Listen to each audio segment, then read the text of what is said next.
بسم اللہ الرحمن الرحیم.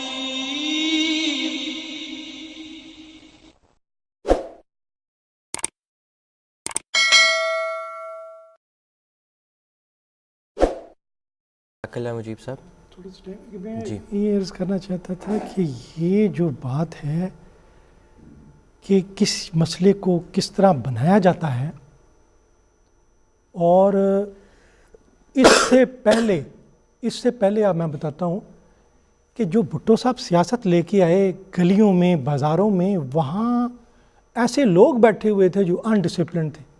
انہوں نے کوئی قوم میں ڈسپلن پیدا کرنے کی کوشش نہیں کی گئی. اس سے پہلے میں آپ کو ان کے مولانا مودودی کے صاحبزادے ہیں سید حیدر فاروق مودودی، ان کا مضمون میں نے دیکھا کہ وہ اس وقت علامہ علاؤ الدین صدیقی پنجاب یونیورسٹی کے استاد تھے، چیئرمین تھے. ان کو مار رہے تھے جماعت اسلامی کے جو ہیں اسٹوڈنٹ، اور ان کے ناک سے خون بہہ رہا تھا.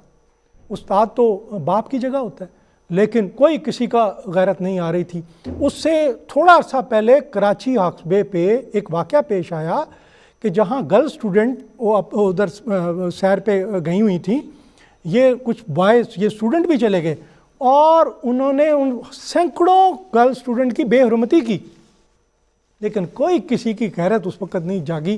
اور ایک زمانے میں اسی ٹیبل پہ کرتے ہیں ہلاک، اور حجاج بن یوسف کو پتہ چلا کہ جی وہ جہاز لوٹ لیا گیا، تو ایک عورت بوڑھی عورت نے کہا کہ ہماری مدد کو پہنچو. حجاج وہاں پہنچا، وہاں سینکڑوں گرل جو اسٹوڈنٹ تھی ان کی بے حرمتی کی گئی، لیکن کوئی اس طرح کا وہ ماحول تھا، اس طرح کا وہ حالات تھے.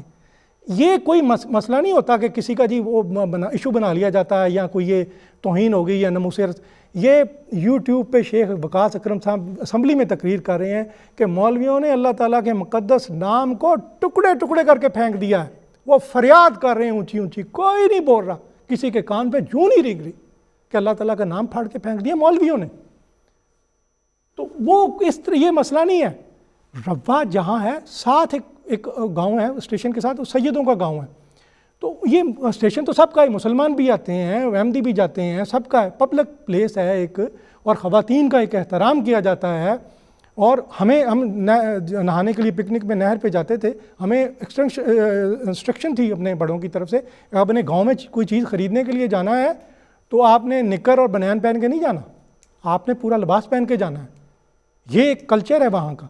تو اس طرح کے تو آپ حرکتیں کریں، اور اس پہ ساری غیرت جاگ گئی، اسے سارا ہو گیا.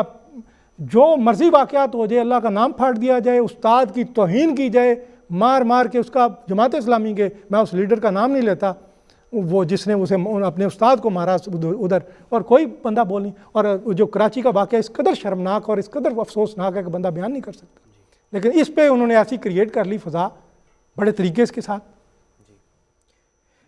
مشہور صاحب جی میں تھوڑا سا ایڈ کرنا چاہتا تھا. مجیب الرحمان صاحب نے جو ابھی یہ روا کا اسٹیشن کا جو واقعہ تھا، تاریخوں کے اعتبار سے 18 مئی 1974 کو دچتر میڈیکل کالج کا پہلے پروگرام تھا. جس طرح مجیب صاحب نے بتایا کہ طلبات، طالبات اور اساتذہ کا بھی پروگرام تھا.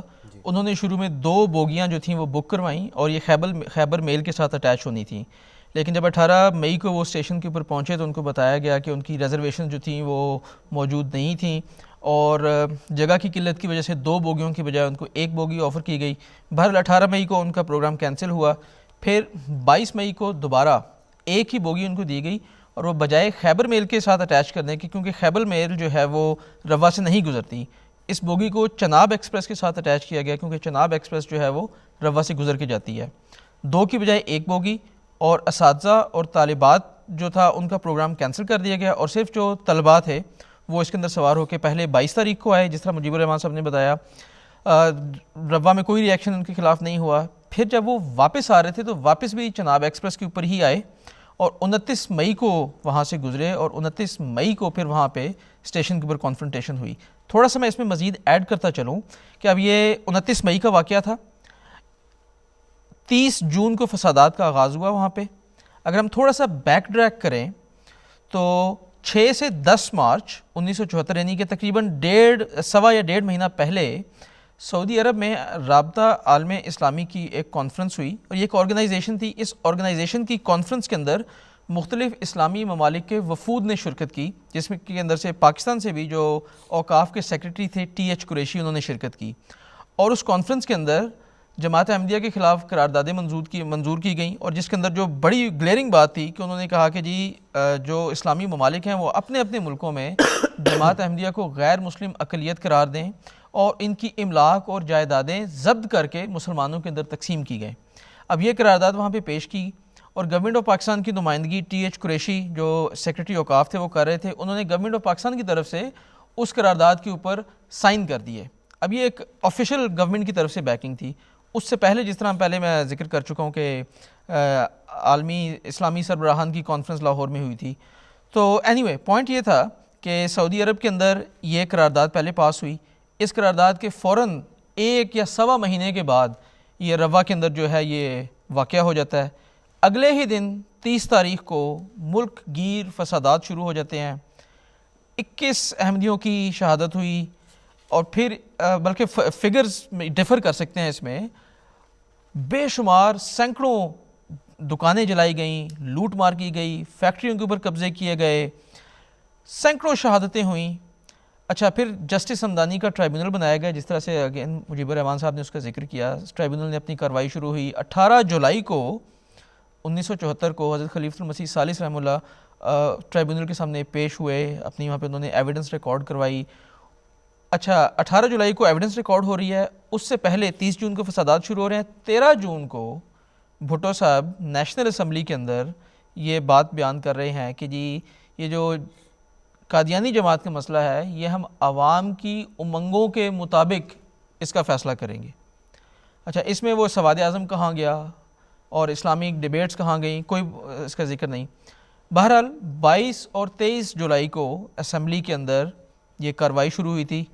اچھا، اس سے پہلے 30 جون کو جب بجٹ کی کارروائی ختم ہوئی تھی نیشنل اسمبلی میں، اس کے بعد اپوزیشن جماعتوں نے یہ قرارداد پیش کی کہ جی جماعت احمدیہ کو غیر مسلم قرار دیا جائے، اور جس طرح اگین نصیر حبیب صاحب نے شروع میں بتایا کہ عبدالحفیظ پیرزادہ جو وزیر قانون تھے، انہوں نے کہا کہ گورنمنٹ اس قرارداد کا خیر مقدم کرتی ہے، اور اسپیکر صاحب کو کہہ کے 2 گھنٹے کی ایڈجرنمنٹ لی، اور کمیٹی روم کے اندر بیٹھ کے اپوزیشن کے ساتھ بیٹھ کے انہوں نے ایک قرارداد کا مسودہ تیار کیا، اور 30 جون کو ہی انہوں نے اسمبلی میں پیش کر کے وہ قرارداد ہمارے خلاف پاس کی۔ اور پھر اس 30 جون کے بعد جو تھی یہ جسٹس ہمدانی کی ٹرائبیونل کی کارروائی ساتھ چل رہی ہے۔ 22 اور 23 سے نیشنل اسمبلی کی کارروائی شروع ہو گئی۔ اچھا، اب نیشنل اسمبلی کی کارروائی کے دوران ابھی یہ کارروائی چل رہی ہے، جسٹس ہمدانی نے روا انسیڈنٹ کے اوپر اپنی رپورٹ کو کمپلیٹ کر کے پنجاب کے وزیر اعلیٰ حنیف رامے کے پاس پیش کر دیا، اور حنیف رامے نے اس کو مرکز میں بھٹو صاحب کے پاس بھیج دیا، اور یہ گزارش بھی کی گئی کہ اس کارروائی کی جو رپورٹ ہے اس کو نیشنل اسمبلی کی کارروائی کا حصہ بھی بنایا جائے۔ آج تک وہ رپورٹ شائع نہیں کی گئی۔ بڑا سا بنیادی سوال یہ ہے کہ جہاں یہ جماعت احمدیہ کے خلاف الزام لگاتے ہیں کہ روا کے اسٹیشن کے اوپر غیر احمدی طلباء کے ساتھ ظالمانہ سلوک کیا گیا، تو اس کی انویسٹیگیشن ہوئی، گورنمنٹ کے اپوائنٹڈ جج نے کی۔ اس انویسٹیگیشن کو کہا گیا کہ یہ عوام ان حقائق کو جاننا چاہتے ہیں، وہی رپورٹ عوام سے چھپائی گئی، اور پھر افسوس تو اس بات کے اوپر ہوتا ہے کہ عوام نے خود کبھی اس رپورٹ کا مطالبہ نہیں کیا۔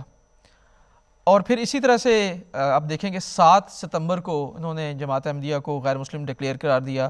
7 ستمبر سے 2 یا 3 دن پہلے وہ رابطہ عالم اسلامی کی جو آرگنائزیشن ہے اس کے سیکرٹری جنرل پاکستان پہنچ گئے، اور ان کی موجودگی کے اندر 7 ستمبر کو جو ہے وہ یہ اعلان کیا گیا۔